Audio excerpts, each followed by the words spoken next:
This is the best of the week on Relevant Radio. Listen, we're talking about how to improve your marriage without your spouse even knowing what you're doing. And unfortunately, sometimes spouses just don't seem to be interested in getting some help or making things better. And I think there's a lot of reasons for that.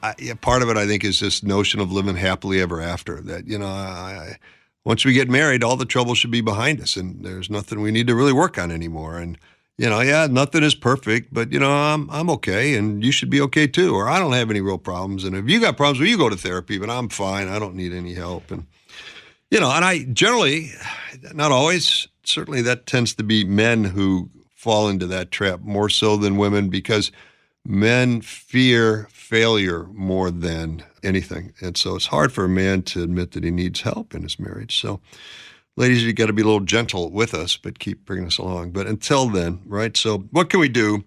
Is there room? Let me ask you, is there room for you to become a better spouse? Is there room for you to be able to love your spouse better, more deeply, more gently? I know the answer to that is yes. Of course it is. We can all get better. Me, mostly at the top of that list, okay? So how do you go about doing that? What do you need to start doing differently that will let your spouse know that you love him or her? And so I have four ideas I want to share with you. And I think, maybe in order of importance, although not. Pick one of the four and work on it in the next week or month or whatever. But first is focus on your friendship. Deepen your friendship with your spouse. And how do you go about doing that? Well, first and foremost is you have to spend time together. You cannot deepen your friendship if you don't spend time together, right? And you have to spend time together, but without any interference at all. And so no screens. The screens get in the way of so many of our relationships. It's isolating. It's just me and the screen, and I'm not even aware that you're in the same room, okay? So first, spend quality time together. Doing what?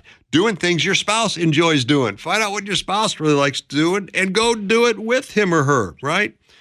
Embrace their interests. Take an interest in their interests. Spend more time having fun. And when I start working with couples, one of the things I do is go online and fill out a pretty detailed questionnaire for me about, what's going on inside their marriage. And without exception, I don't think there's been an exception of the hundreds of couples I've dealt with. Questionnaire always comes back in the section, are you having fun together? And they always check no. The fun has gone out of their marriage. And that's one of the big warning signs that things aren't going. We're just not enjoying each other's company anymore. So go have fun. I always encourage my couples to go bowling. I think bowling is a great couple bonding thing because here's the reasons. A, there's a little bit of violence involved in it because you got this big, heavy ball and you are whipping that thing down the alley and then you are knocking pins flying. So that kind of you get rid of a little aggression there as you're throwing that heavy ball down the alley. And every once in a while you knock all the pins down, so that's pretty exciting, right? So I think it's a great thing for couples. And I will say this, and this goes back to one of my fond childhood memories, but I don't think there's any place in the world that has better French fries than bowling alleys. And I don't know what it is, but bowling alley French fries are the best. All right, so go bowling. And then last thing I'd say in terms of deepening friendship is look him or her in the eye.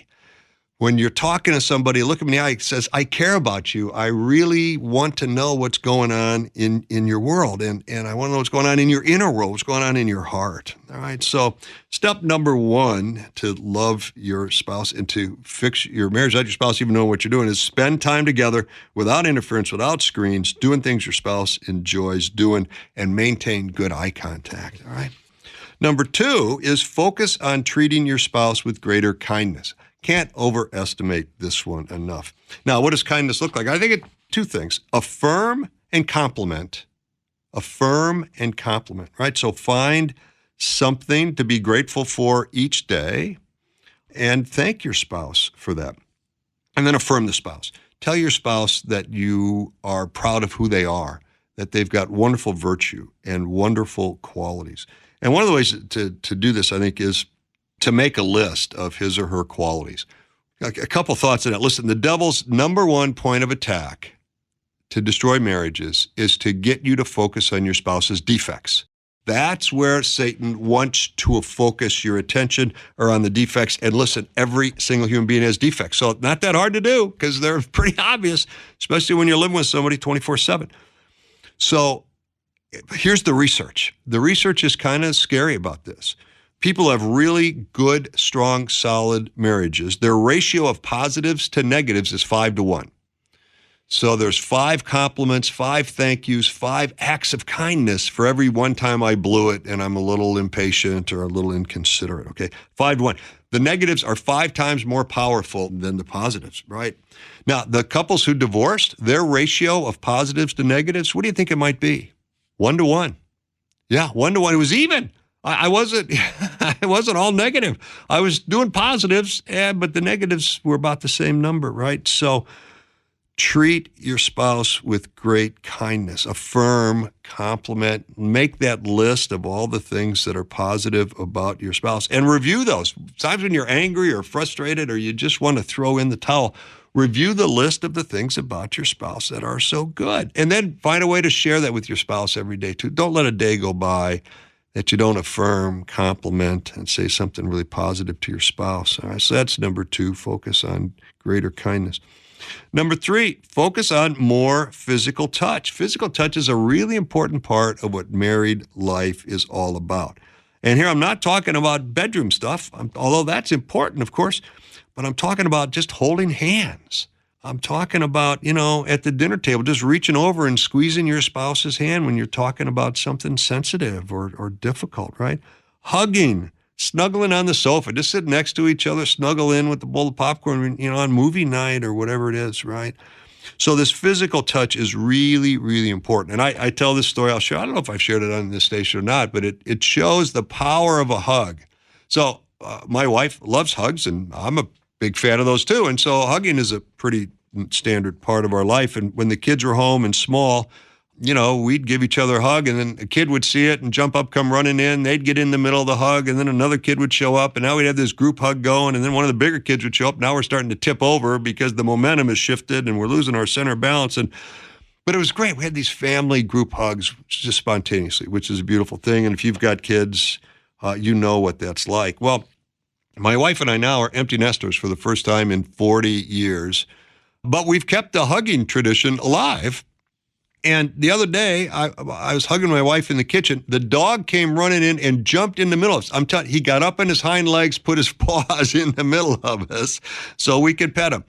So even dogs are fans of physical touch and a group hug. All right. So we love physical touch. All right.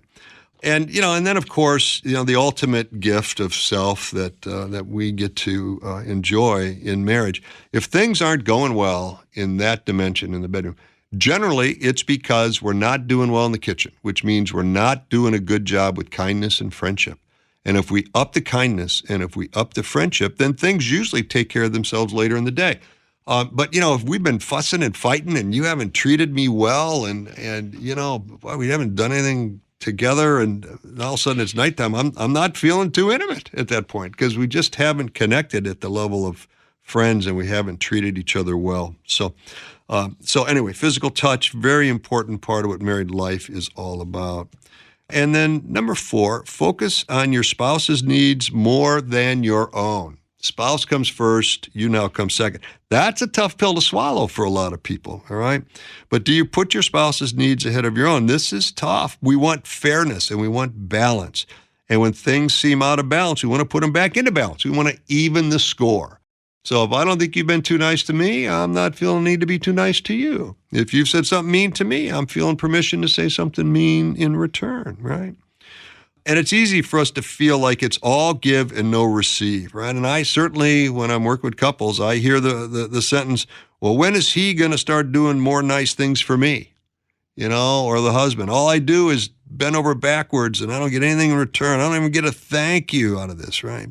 So it's really easy to look at what I'm not getting. But remember, this show is about how to improve your marriage, what you can do to improve your marriage. It's not about keeping score. And let me just say this, keeping score in a marriage is a really bad idea. Why do we keep score at sporting events? What's the reason we do that? So that we can determine who the winner is and who the loser is.